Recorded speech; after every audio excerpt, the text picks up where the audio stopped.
Et salut les rôlistes, j'espère que vous allez bien, moi oui toujours, et on se retrouve pour la suite de nos aventures. Alors la dernière fois on s'était arrêté, et je vous avais fait un gros cliffhanger en vous disant qu'il allait se passer un truc incroyable dans l'église. Et bah ça tombe bien, et parce qu'on y entre. Alors nous No venions stopping de now. sauver les trois, donc hop, Aranka, Toll et Ilx. Alors on va commencer par les piller les coffres, c'est toujours un bon début. Voilà, le petit symbole de Desna, petit papillon, voilà. Et on va lui parler. Un hôtel dédié à Desna, déesse de la chance et patronne des voyageurs et des rêveurs. Alors, on sauvegarde avant. Nombre des inquisiteurs d'Ulrud ne sont que de vieux hypocrites rétrogrades qui n'ont pas la moindre compassion pour la souffrance des autres. Ils ne commettent jamais ces atrocités s'ils en avaient le cœur. Ténèbres, mais qu'est-il advenu de toi? Ilx, Aranka et Toll sont assis côte à côte, comme des moineaux sur une branche. Malgré le chaos qui les entoure, ils ont l'air heureux. Tiens, voilà notre sauveur. Ah, ravi de vous revoir. Venez vous asseoir avec nous. Eh ben, avec plaisir. Se délaisser une minute ne me ferait clairement pas de mal. Les adeptes échangent un regard conspirateur. Nous avons décidé de vous faire un cadeau.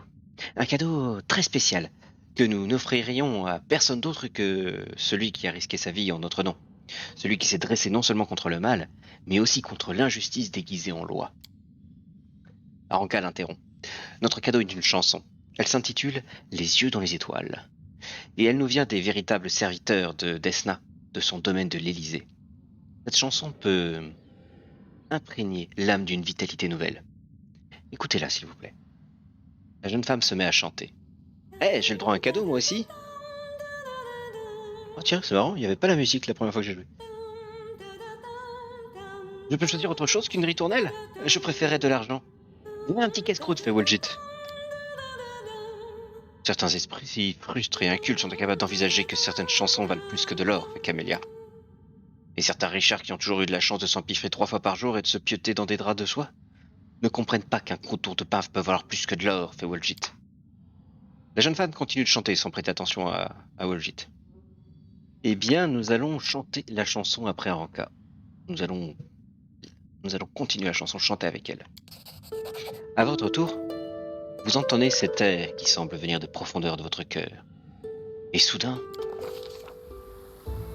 lorsque la musique s'arrête, il se retrouve dans un endroit qui n'a rien à voir avec les ruines de Kenabre. L'espace d'un battement de cils, il a abandonné son monde pour un autre, complètement différent. La pénombre d'un crépuscule délicat enveloppe les environs, éclairé çà et là par des faisceaux du clair de lune. Sarkhan se tient dans un ruisseau, qui s'écoule doucement dans les profondeurs d'une forêt. Il n'y a personne d'autre. Des plantes grimpantes qu'il ne reconnaît pas s'enroulent autour de troncs gigantesques. Des branches de ces colosses pendent des lianes tressées qui ressemblent remarquablement à des balançoires. Un tapis d'herbes parfumées s'étend au pied des arbres, dont les racines sont parsemées d'îlots de mousse et de lichens phosphorescents. De petites pierres lisses, à la surface étrangement réfléchissante, jonchent le lit du ruisseau dans lequel se tient Sarkhan. À la lueur des cieux qu'elle reflète, elle scintille d'un éclat argenté et donne l'impression que ce petit cours d'eau ordinaire est un flot de ténèbres emportant une poignée d'étoiles dans la nuit. Sarkhan a beau être persuadé de ne jamais être venu ici, l'endroit lui est incroyablement familier. Il s'agit d'une manifestation, non des rêves ou des fantasmes, mais de cette vision du monde bien particulière qui est propre à l'enfance. Cet imaginaire où le reflet d'un morceau de verre devient une étoile filante et où la pierre de forme singulière est un artefact légendaire, où chaque ombre, chaque détour du chemin promet un mystère ou une aventure extraordinaire. Un simple regard au ruisseau permet à Sarkhan de retrouver cette sensation. Maintenant qu'il en a pris conscience, voilà, nous pouvons suivre le ruisseau, nous pouvons grimper à l'arbre le plus proche, ou nous pouvons tenter de disperser l'illusion. On va suivre le ruisseau. Et donc, il se met à suivre le ruisseau d'un pas tranquille, en contemplant les environs. Sarkhan suit tranquillement le ruisseau aux courbes pittoresques qui traversent la forêt silencieuse. Cet endroit lui évoque une étrange sensation de... pas de calme, non, plutôt l'inverse. Une sensation d'impatience et d'anticipation à l'idée de faire d'incroyables découvertes ou des rencontres inattendues. En fait, ce n'est peut-être pas le lieu qui en est la cause, mais cette soif éternelle, ce désir de nouvelles expériences qui réside dans le cœur de nombreux mortels. Quoi qu'il en soit, juste après un énième détour du ruisseau, Sarkhan fait effectivement une rencontre inattendue. Elles approchent sans essayer de se cacher, en marchant d'un pas léger sur le tapis de mousse, en sautant de branche en branche ou en voltant dans les airs. Les créatures sont superbement bizarres, comme si elles avaient été conçues pour éprouver la raison de tous les naturalistes de la planète. L'une d'elles porte des ailes de papillon sur son dos, une autre est dotée des queues d'une douzaine d'animaux différents, tandis qu'une troisième a de l'eau ruisselante en guise de chevelure, des sabots à la place des pieds et la peau couverte de trèfles. Nous avons de la visite, s'exclame l'une des singulières créatures. Puis elle se met à courir dans le ruisseau, en faisant jaillir des gerbes d'argent à chaque foulée. Où suis-je? Ignorez-vous où nous sommes demande la créature d'un ton étonné. Il existe des plans d'une beauté renversante, et d'autres qui regorgent de splendeurs inimaginables. Mais seul l'Élysée est né du désir de beauté et de l'envie de croire aux merveilles. C'est ici que vous vous trouvez, dans le coin le plus paisible et le plus fantastique du plan de la liberté infinie. Et qui êtes-vous? Nous sommes des Azata, les enfants de la liberté, explique l'une des créatures en se balançant à une branche avec insouciance. Cette forêt est notre foyer, pour aujourd'hui. Demain, nous habiterons un lac à milieu au sud, ou une grotte sous-marine dans l'océan d'azur, ou un château de nuages qui se disperse dans la brise du matin. Mais comment je suis arrivé ici? Comment j'ai pu changer de plan? J'étais à Kenavre et la cité était en flammes. Eh bien, nous ne savons pas comment vous vous êtes retrouvé ici, déclare la créature aux douces queues en souriant. Il est rare que les mortels viennent à l'Élysée de leur vivant. Mais, puisque c'est votre cas, il y a forcément une chose qui vous a amené ici. Une chose dans votre âme. Si elle ne recelait pas la moindre étincelle de liberté, de désir ou de compassion, vous n'auriez jamais trouvé cet endroit. Maintenant que vous avez vos réponses, dites-nous, que voulez-vous?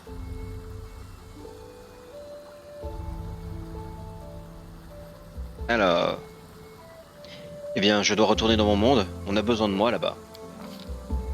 La créature aux ailes de papillon, qui était jusqu'ici restée silencieuse, lance un regard sérieux à Sarkhan et hoche la tête. Je sens les flammes, le sang et les larmes de l'endroit d'où vous venez. Ces odeurs s'accrochent à vous. Il est bon que vous n'envisagiez pas de tourner le dos à la souffrance de ceux que vous avez laissés dans votre monde. Nous, les enfants de l'Élysée, ne ferions jamais une chose pareille. Retournez sur vos pas. Continuez à vous dresser comme un rempart contre le mal et le conflit. Votre voie est juste. Cependant, aimeriez-vous emporter un souvenir de cet endroit? Un instant de silence suit la question. Bien que les paroles prononcées ensuite par Sarkhan soient de simples mots, ni un sort ni un ordre aboyé à des troupes dociles, elles semblent porteuses d'un pouvoir similaire sur le destin de la vie. Oui, j'aimerais beaucoup. Les Azatas se rapprochent. Partez avec ce souvenir, cette lumière. Partez en sachant que chaque galet touché par un rayon de lune peut rivaliser avec les étoiles. Partez en comprenant que vous ne pouvez ourdir des plans rusés contre le mal avant d'avoir conquis celui qui se tapit dans votre âme. Et que cette dernière ne peut être purifiée si elle n'est pas libre. Partez avec notre chant, gardez-le en mémoire, et il vous aidera peut-être, à condition de rester fidèle à ce qui vous fait venir en ces lieux. Les trois adeptes vous regardent d'un air hébété. Mais que s'est-il passé? L'espace d'un instant, vous étiez bénis de lumière, et nous avons entendu de la musique, qui ressemblait à celle de l'Élysée. Waouh, j'ai eu une vision. J'étais à l'Élysée et les Azata m'ont parlé. Les adeptes échangent des regards stupéfaits. Ma parole? Mais c'est un signe que Desna elle-même a posé les yeux sur vous. Vous nous avez apporté votre aide et vous avez protégé Tal des inquisiteurs, alors que ce n'était pas votre responsabilité, Fearanka. La déesse n'a pu que reconnaître une âme aussi noble. Tal intervient en continuant. La conclusion est peut-être hâtive, car Desna n'est pas la seule entité puissante de l'Élysée. Dans tous les cas, il est évident que cela ne vous est pas arrivé sans raison. Quelle chance de vous avoir rencontré. Pas seulement parce que les inquisiteurs seraient en train de me torturer si vous n'aviez pas été là, mais aussi parce que vous m'avez aidé à surmonter mes doutes. Nous ne vous oublierons jamais, fait Ilx, quoi qu'il arrive. Ouh, nous avons débloqué la voie de Lazata.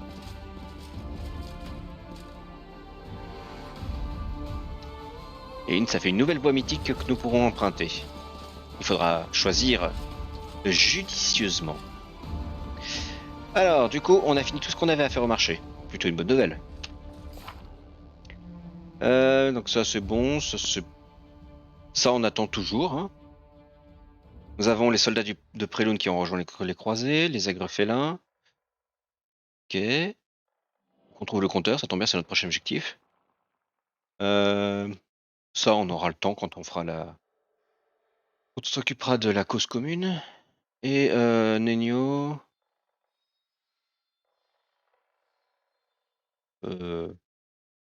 faut qu'on lui parle. Je crois. C'est parti. Alors voici le plan. Nous allons remonter rapidement vers le nord, histoire d'aller récupérer ce fameux compteur dont on nous parle tant. Et si tout va bien, on devrait avoir l'attaque du cœur du défenseur un petit peu après, ce serait pas mal. Si ça avance, ce serait quand même vraiment dommage. Mais si c'est après, ce sera parfait. Allez, c'est parti. Ah oui, et ne vous inquiétez pas pour aux portes de la mort. À partir du moment où on pourra dormir au cœur du défenseur, le debuff partira. Allez, on va aller récupérer ça. À tous les coups, ça va encore rater. Voilà, ça a fail, évidemment. Ça fail à chaque fois. Je sais même pas pourquoi je continue d'essayer de faire ça. Alors je passe les batailles, hein, on va pas s'embêter avec ça, clairement. On a déjà largement le niveau. Allez, on va essayer de faire le sac perdu. C'est quand même fort qu'on arrive à le détecter d'aussi loin. Hein. Ça a encore raté, évidemment. Hop. Et nous voici à la librairie. À la bibliothèque, plutôt. Alors, on commence par sauvegarder, on vérifie qu'on n'est pas en mode con. Ok, et c'est parti, on fonce. Un chevalier massif se tient devant vous. Ses cheveux noirs sont ébouriffés, et son armure est maculée de sang. Il vous salue d'une voix profonde. Vous faites partie des croisés, hein? Ah, c'est parfait. Je suis le capitaine Caleb Sazomal, et voici mes hommes. Je m'apprête à envoyer ces hérétiques au bûcher, ces renégats qui se sont mis en tête d'imiter cette traîtresse d'Arilu en infiltrant nos rangs. D'un mouvement de tête, le chevalier désigne un groupe de personnes en piteux état, ainsi qu'un elfe, à l'apparence pour le moins étrange. Sazomal se met à agonir ses prisonniers de menaces, qui semblent être en état de choc, tétanisés par la peur.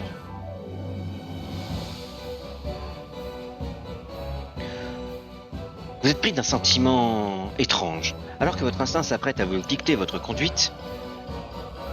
Vous ignorez comment vous allez agir, mais vous avez déjà la certitude de prendre la décision qui s'impose. Alors, on y va. On va poser quelques questions. On va commencer par essayer quand même les quelques petits jets. On va observer.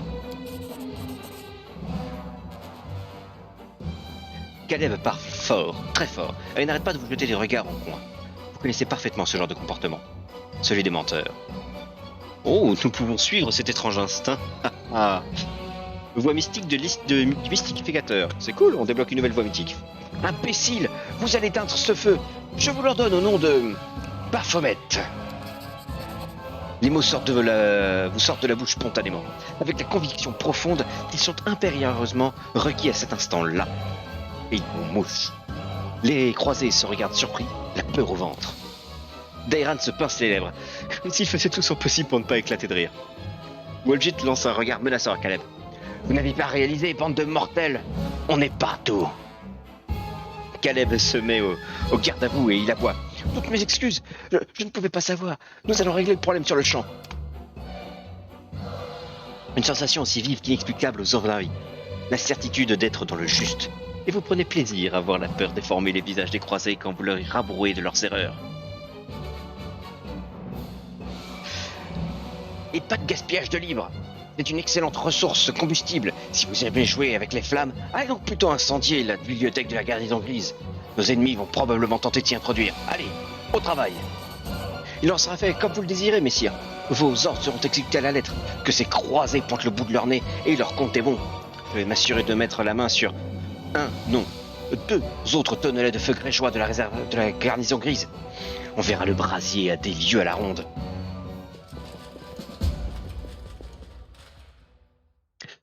Curieux. Très curieux. Bon, en tout cas, cette voix du mysticateur était particulièrement particulièrement marrante. Faudrait vraiment qu'un de ces quatre, je me fasse une partie avec cette voix mythique là. Je sais pas ce que vous en pensez pour le moment, mais chaque voix mythique recèle vraiment sa propre personnalité, sa propre vibe, qui est vraiment à chaque fois extrêmement différente. C'est vraiment très intéressant et ça altère vraiment, je trouve, la narration. Ça rend vraiment la chose vachement bien. Alors, je disais étrange en fait tout à l'heure parce que la dernière fois que j'avais fait la quête, je suis arrivé alors qu'en fait ils étaient tous en train de brûler. Et du coup, je me pose la question, c'est pourquoi cette fois-ci ça s'est pas produit? Je me souviens pas avoir fait quelque chose de particulier. Ah non, je sais. Peut-être parce que je n'ai pas attendu que la garnison grise se fasse attaquer. Enfin, pas que la garnison, que le cœur du défenseur ne se fasse pas attaquer. C'est peut-être ça c'est la différence entre s'ils sont vivants ou morts. Intéressant. J'espère que c'est ça. Donc du coup, on a sauvé plein de gens.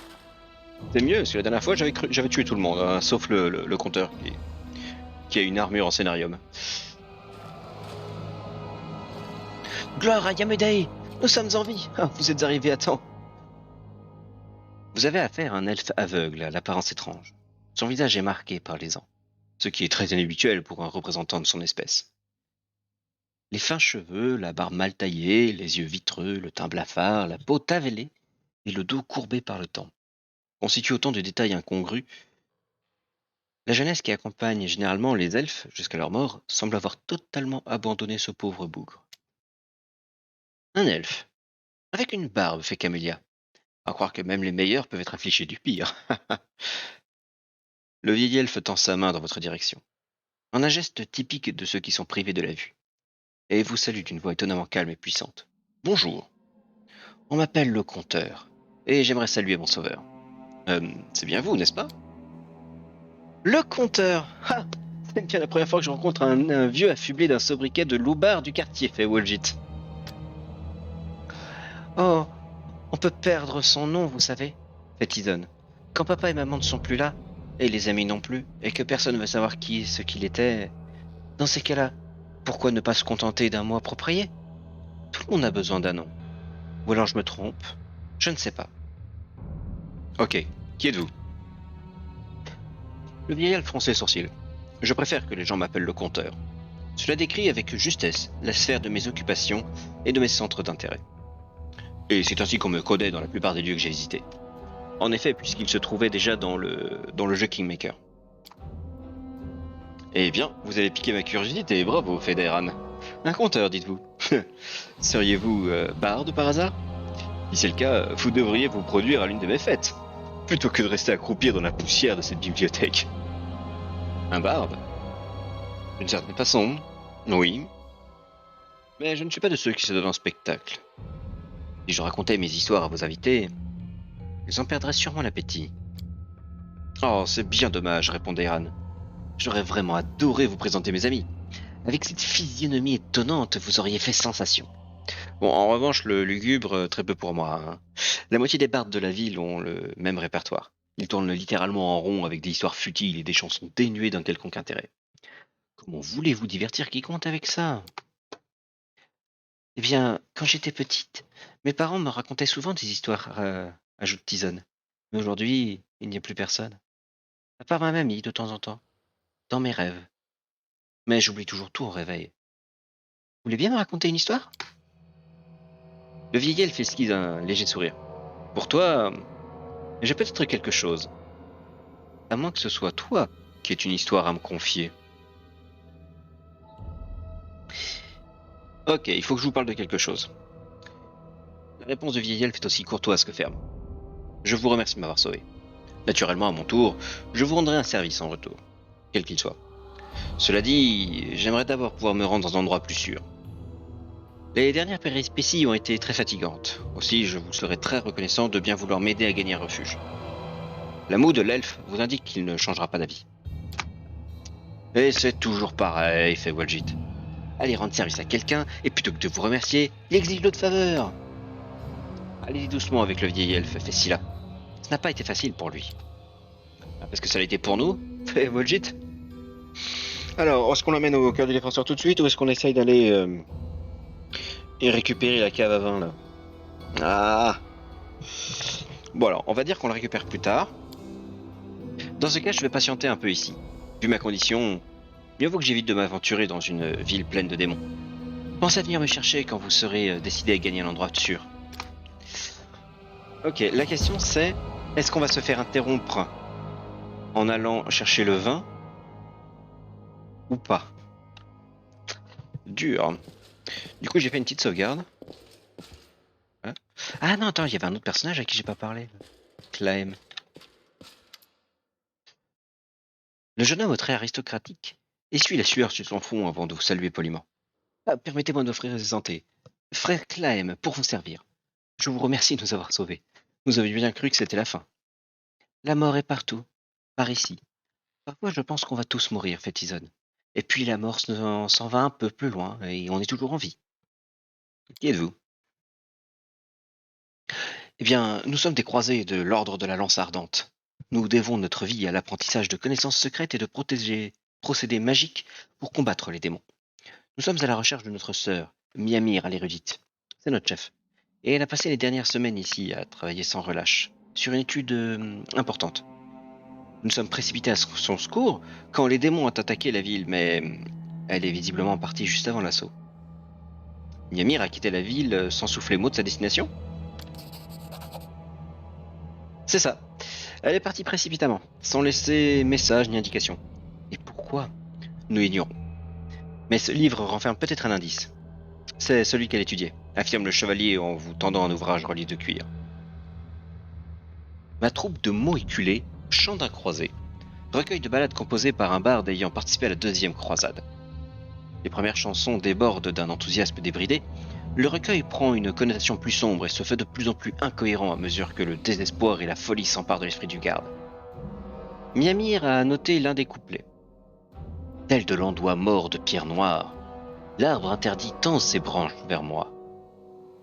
Des cailloux blancs jalonnent mes pas, comme autant d'yeux perçants sur un sol givré.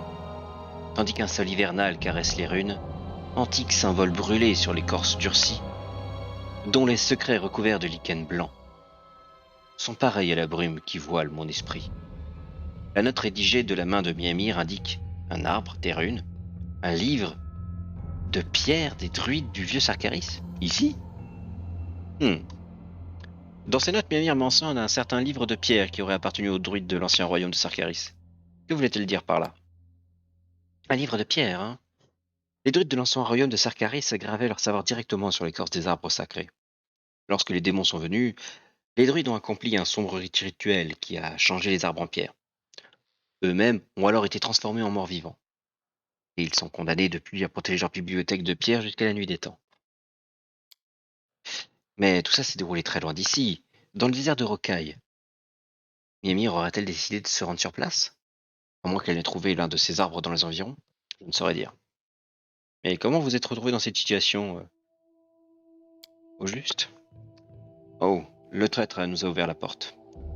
Il avait l'air profondément investi par sa mission et nous ne nous sommes pas méfiés. Jusqu'à ce que lui et ses sbires nous assomment par surprise. La plupart des camarades de notre ordre sont déjà morts. Alors nous avons sans doute désespérément voulu croire que cet homme en armure était un croisé lui aussi, qu'il était de notre côté. Pendant que nous étions inconscients, ils nous ont dépouillés de nos propres armures et nous ont jetés sur ce monceau de livres. Sacrilège macabre. Ouais, comme d'habitude quoi, fait bullshit. Le type à qui on commence à se fier est toujours celui qui vous plante un couteau dans le dos. Ouais, fait Scylla. Mais toujours se refuser à accorder sa confiance, c'est se condamner à devenir un tueur. Exactement comme une rune. C'est mieux d'après vous? Bah, fait Walgit. Comme si c'était le moment de parler de tout ça. D'accord. Il y a sûrement 2 ou 3 bonnes âmes dignes de confiance en ce bas monde. Mais pas plus, hein. Et même elles finiront par vous jouer un mauvais tour. D'accord. Et l'elfe qui vous accompagne, c'est un croisé lui aussi? Non, lui c'est le conteur. Il est à Kenab depuis peu et passe le plus clair de son temps à la bibliothèque. Il s'intéresse aux écrits datant des débuts de Sarkaris, et à ceux de la période précédente. Je crois que le traître l'a surpris dans la bibliothèque et a décidé de lui faire subir le même sort. Le jeune se met à chuchoter. Ce conteur ne vous semble pas un peu bizarre? Même pour un endroit comme Kenab, où l'on croise pourtant des légères humaines les plus étranges de la création. Avez-vous déjà rencontré un elfe aussi âgé? Avec une telle barbe grise? Je savais même pas que les elfes pouvaient avoir de la barbe. Ou des rides. Un elfe barbu et couvert de rides. Quelle absurdité, fait Camélia. Ok, allez au cœur du défenseur. Tous ceux qui veulent riposter se rassemblent là-bas. La ville n'est pas encore tombée, fait Claim. Bah, c'est tout bonnement incroyable. Nous allons commencer par rejoindre notre sanctuaire qui est sous la protection de nos camarades. Nous les emmènerons ensuite au cœur du défenseur. Ah bah nickel, ça. Encore plus de recrues. Je sens que cette bataille du cœur du défenseur va être facile. Cause commune. Nous avons recruté plein de gens. Ouh. Et nous avons récupéré le compteur. Allez, comme je le disais, on s'occupe gentiment. Voilà. On va essayer d'aller jusqu'à la cave. Avec un peu de chance. Parce que si on pouvait pas aller à la cave, revenir à la bibliothèque, parler au compteur, ça nous ramènerait directement au cœur du défenseur. Et on n'aurait littéralement plus rien d'autre à faire que faire la bataille du cœur du défenseur et se rendre à la garnison grise. Ce serait quand même vachement bien. Là. Trompette de touche. Nécrophage de Cairn. Ok, alors on va passer en mode combat. Je veux grandir, merci. Je veux une bénédiction pour toi, merci beaucoup. Je voudrais une force de taureau sur Sarkhan. Toi, tu vas prendre une image miroir. Toi, tu vas te mettre une armure de mage. Voilà. Et toi, tu veux balancer un bouclier de la foi ici. C'est parti. C'est bien la magie. C'est efficace. Hop là. Allez, on continue. Encore un petit peu de défense. Est-ce que j'ai d'autres sorts qui traînent? Ah, je peux agrandir ci là. Parfait, je vais le faire. Ok. T'as pas un dernier petit sort qui traîne toi? Si, une armure de mage. Allez, hop. Vas-y. Parfait. Bon ben, l'heure est venue de combattre.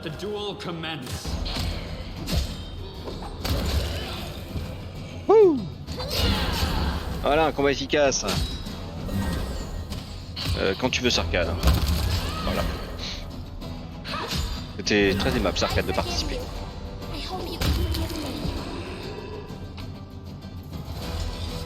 Hop, on embarque, on récupère les petits trucs qui traînent. Voilà, est-ce qu'on a quelque chose d'autre à récupérer? Je vois qu'il y a une pièce par ici. Oh, hache double orc. J'ai pas d'orc, donc je ne peux pas l'utiliser. Et donc ce sera vendu. Eh bien, le petit voyage valait la peine. Allez. On retourne direction le compteur et on le ramène gentiment au cœur. Les personnages sont fatigués. Oh, les pauvres petits bouts de chou. Même pas en rêve que je dors, j'ai clairement pas envie de déclencher la bataille. Donc en plus, je vais avoir un voyage gratuit alors. Hop là, bonjour monsieur le compteur. Un petit tonnelet de feu grégeois. Allez, ouais, on va l'embarquer maintenant. Allez, je vous emmène au cœur du défenseur, monsieur. Je vous prie de bien vouloir accepter mes remerciements une fois de plus, fait le compteur. Mais s'il vous plaît, prenez votre temps, car je ne vais avoir du mal à suivre votre rythme. Voulez-vous aller au cœur du défenseur maintenant? Oui. Puisque nous venons de terminer complètement toute la map. Si ça, c'est pas une bonne nouvelle. Alors, si on déclenche pas une cutscene, je pense qu'on va s'arrêter là. Alors. On déclenche une cutscene. Ça me va aussi.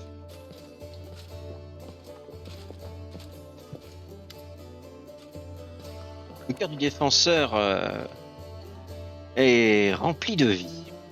Par-delà les murs de la taverne, on entend toutes les... ouais, bon, je suis en train de traduire, allez hop. Donc du coup, c'est la fête. Les gens sont dans dans la pièce, parlent, rigolent, font des toasts, se mettent même à chanter légèrement. Bref, c'est une taverne bien typique, ce qui du coup dénote énormément avec le reste. Il a, du coup, vous regarde et s'assoit à côté du trio en vous invitant. Le chevalier, la demi-elfe et puis le tieflin roux. Sarkhan, venez, laissez-moi vous introduire à Elan, Janna et Curl, les guerriers sans peur de la Ligue de l'Inspiration. Scylla pousse un mug de bière dans votre direction et parle avec vigueur. Ah, c'était moi qui avais convaincu Irabest d'utiliser Janna, Curl et Elan et qui avons fondé notre petit groupe. Si vous regardez par la vitre, vous verriez peut-être la fin des temps venir, ou bien que les abysses nous auront tous dévorés. Ah la lâche, je pense à de simples plaisirs. La bonne nourriture, la bonne compagnie, et puis garder toute la misère du monde le plus lent possible. Scylla vous regarde avec hésitation, essayant de jauger votre réaction. Alors, qu'est-ce qu'on peut dire?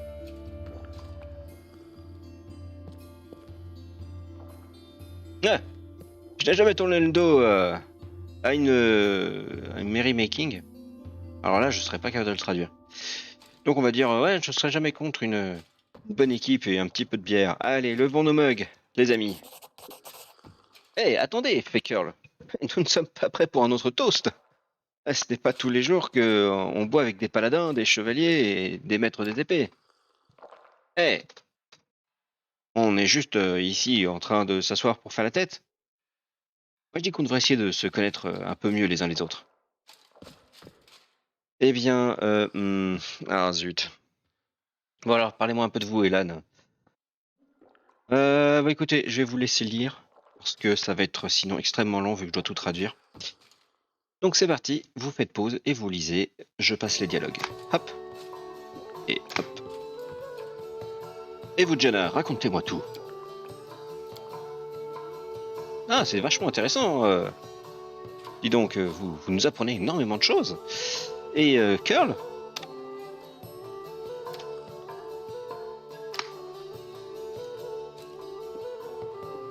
D'accord. Et comment vous vous êtes rencontrés?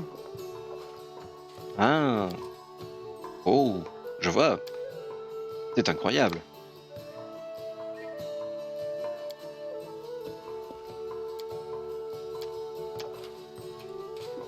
Dites-moi en plus.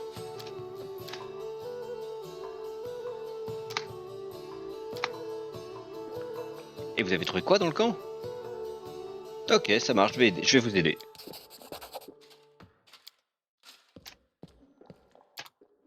Ok, nous venons de récupérer une quête. J'aimerais vraiment qu'elle soit traduite cette quête, parce que c'est vraiment fatigant. Eh bien, du coup, nous avons fait la quête où nous devions célébrer les retrouvailles. Et on va pouvoir s'occuper du reste plus tard. Bon, et bien voilà, j'espère que la vidéo vous a plu.